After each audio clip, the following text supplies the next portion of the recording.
got dick pics every day. Go ahead.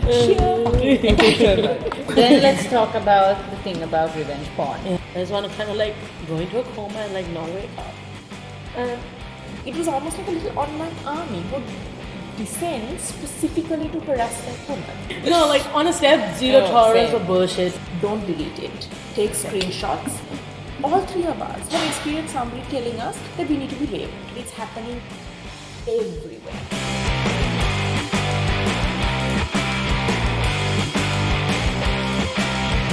We are back again on episode 3, and thank you very much to Butter Boutique, the best place to be.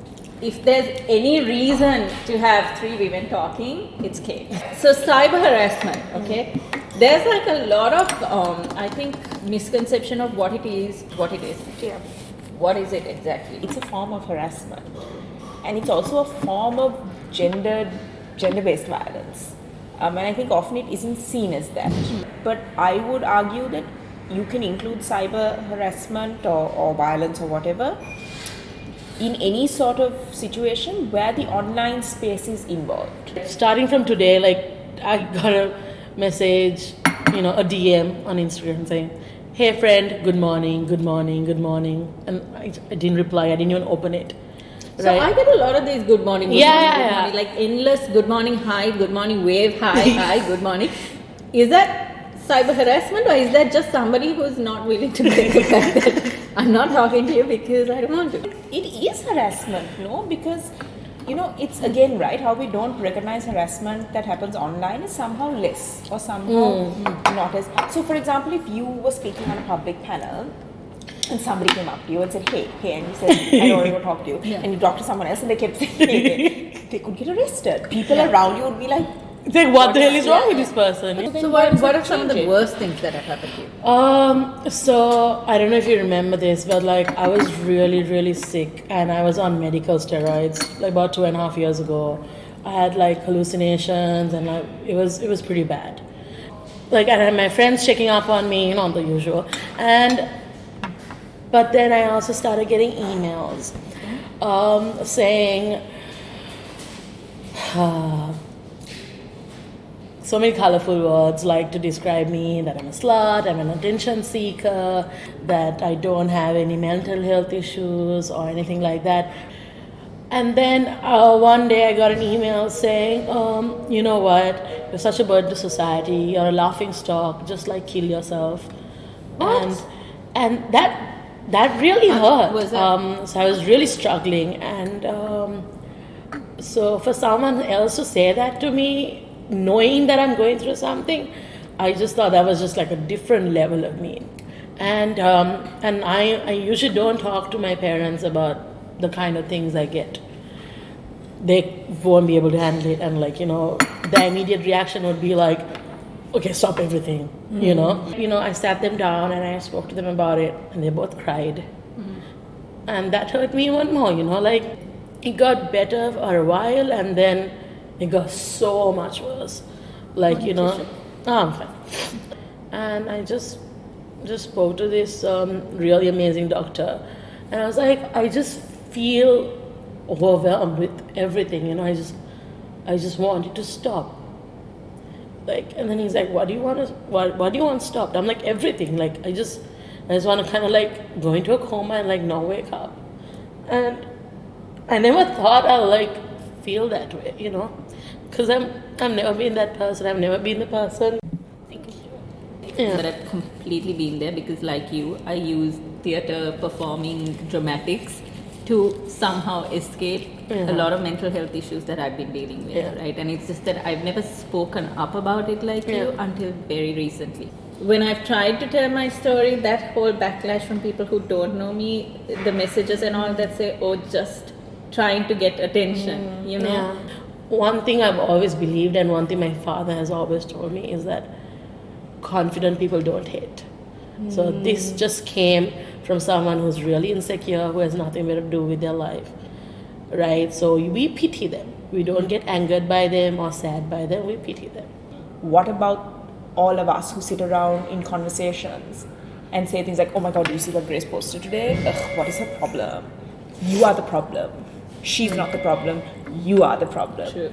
Because we have no right unless somebody has directly hurt us or you're having an actual constructive conversation. I think it takes more strength Yeah. to come out with your weakness. I wouldn't even Yeah. call them weaknesses.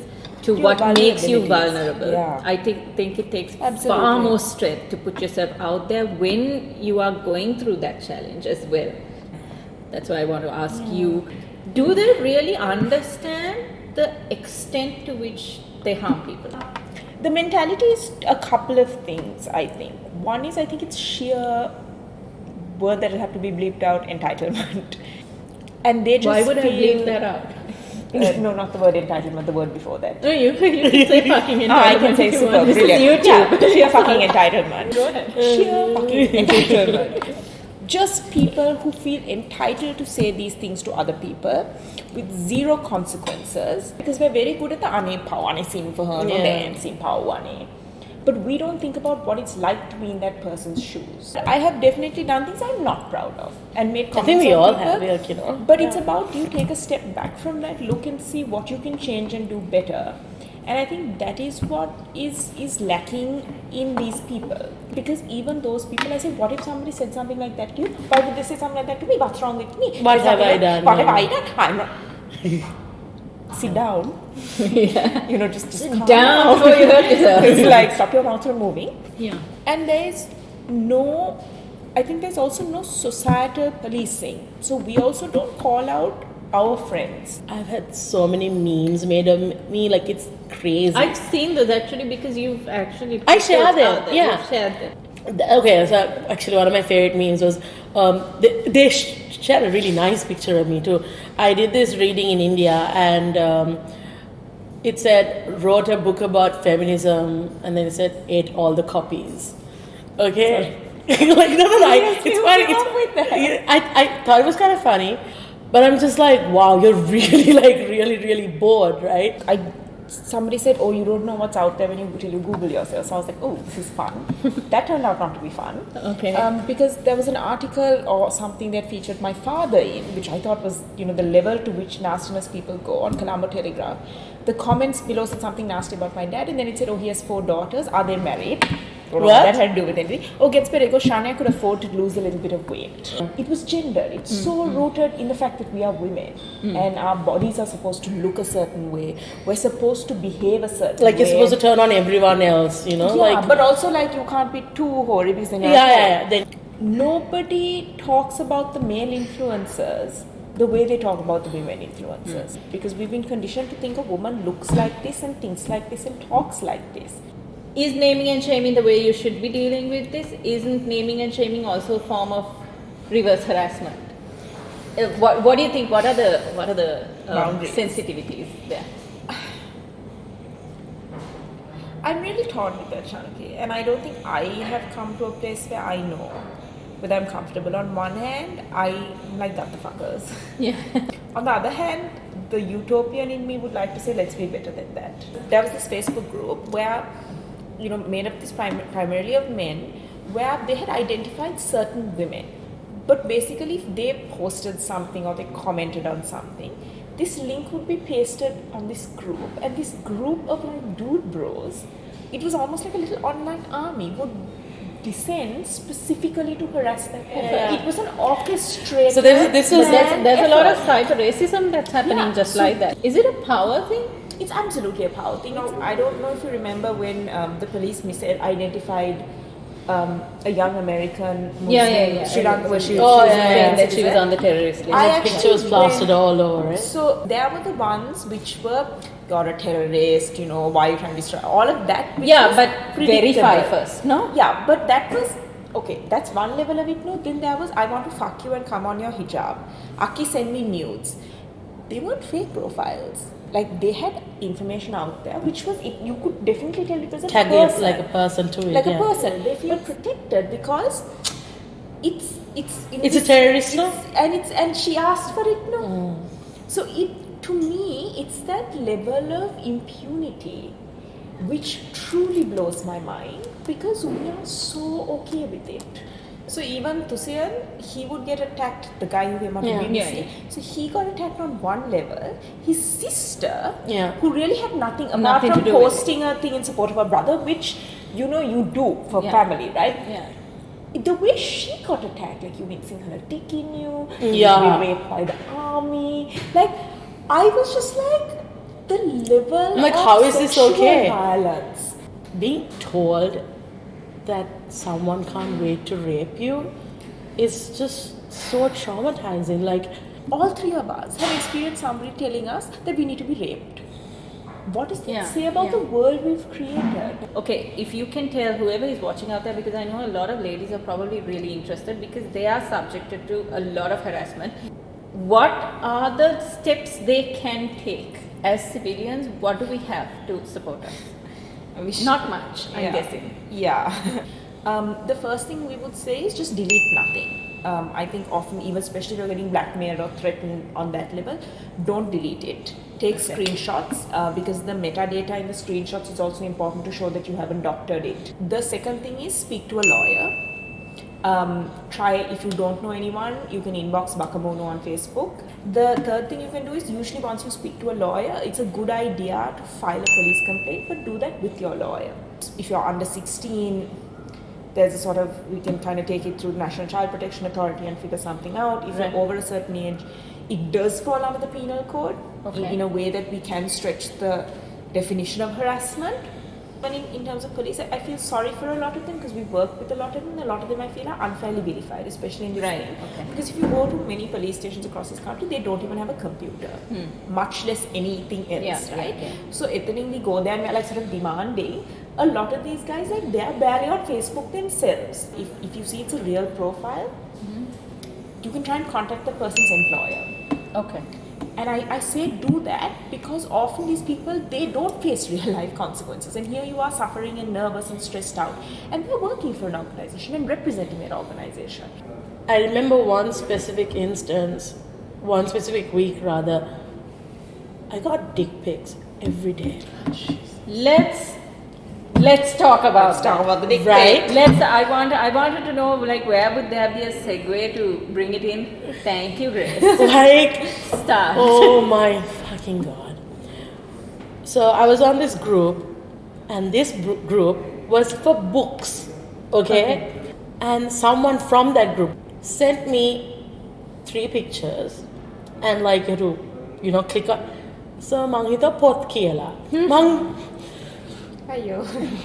Oh no. I saw 3 different types of dicks. It's like good morning, and then these 3. Good morning indeed. At this table, who has got a dick pic before?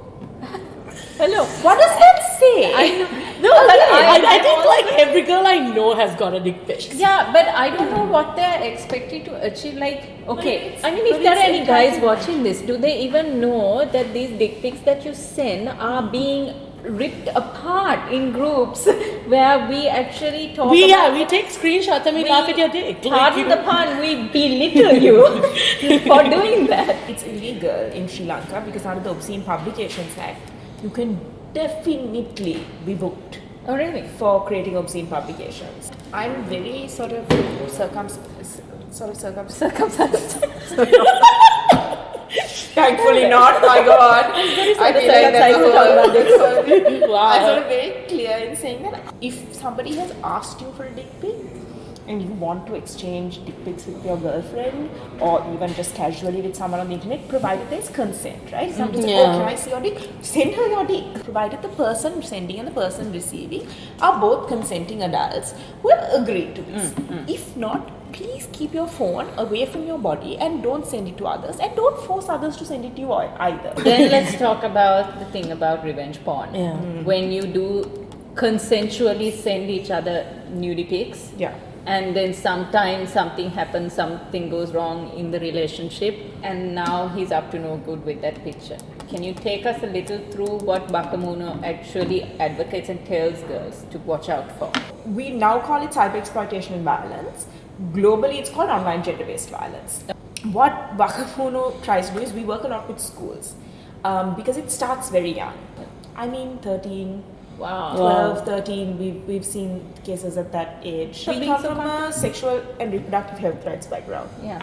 So for us, sexting and exchanging nudes, because kids will express themselves sexually at that age. We work with schools, we come from 6 core values. And one of the values is called being sensible.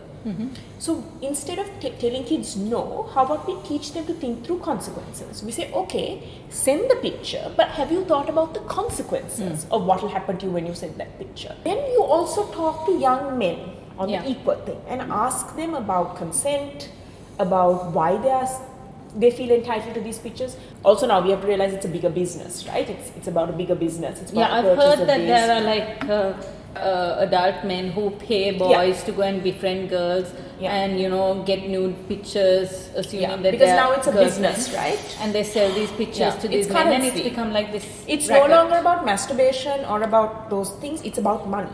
Include these things where you sit down with young men and try and figure out how you get them back into the fold. Because if our prisons are then suddenly full of 13, 14 to 17-year-olds, you're just creating a society of criminals. Yeah. Is it more prevalent in Colombo? Like I remember some time ago, we even found, I don't know if you remember the old Bluetooth phones that had infrared technology, that was being used to exchange pictures. Wow. So we've been in the middle of like the Vanni and we've seen it happen. We've been to Batiklo has, but it's happening everywhere. This 14-year-old girl in the States has developed an app where when you sort of type something down, which can be construed as hateful, like say, you're ugly or I hate you or whatever, when you press send, there's this pop-up message. It's called a Rethink App. So this child had created this app, and she said once they put it out there, 70% of kids who have actually, tried hate speech and all that, and when this happens, it's actually stopped 70% of them, that they've rethought their actions, which I think is amazing that a child came up with it. I shared this with you where I got a private message on Facebook. So this is like where it was fight for democracy, where we were doing the street protests and stuff. So then I was asked whether I was being raped in the ass by, the presiding government. What I did was, because I was feeling particularly magnanimous and Deepak Chopra like that day, was I crafted this beautiful message back saying, you can have your political ideologies and I can have my aspirations, and I'm sure that you would not ordinarily speak like this to a woman, because I'm sure you have respect for your mother and your sister. I actually got an apology, which I was like, I didn't expect that. As much as my initial reflex is to call them out, call them names, argue it out. So actually, I've done that too. I've tried the super nice, and it's actually worked. I think it's also a lot of patience. So I've, not the most patient person, but I once got Friend. No, honestly, I have zero tolerance for bullshit. It's just I'm like, when I see something, I'm like, fuck it. I think what frustrates me, just because I watch this all the time, it's just God, the emotional energy you guys have to put in, and the emotional. I feel drained afterwards. And the emotional labor that we as victims are expected to put in. So a lot of people say, that's really good, that's a fantastic thing. Yeah, but you should not have to be doing that. Exactly. You should be, just as they are entitled to make you feel like crap. I'm not saying, Eye for an Dalai eye, Lama part of me is like, eye for an eye makes the whole world right. But my God, why do we always need to be these patient angels who why do I have to be the nice person? Exactly. I called them a couple of things in my head. This is the bullshit emotional labor we put on people, we put on victims to make the world a better place. We make the world a better place, you not being a dick in the first place. Every woman out there who's on social media is subjected to something or the other, right, at some point. It's not you. Yeah. It's the person who's sending you it's kind of a reflection of that person, and it's not you. And you should never ever have to take that on you. Thank you so much for watching. Did you like the episode? If you did, Subscribe now below and share the link with everyone you know to get this conversation going. We also have a weekly column in the morning newspaper, and that's every Sunday morning. And you can join in on the conversation online, offline. I think, did you get that also? Yeah.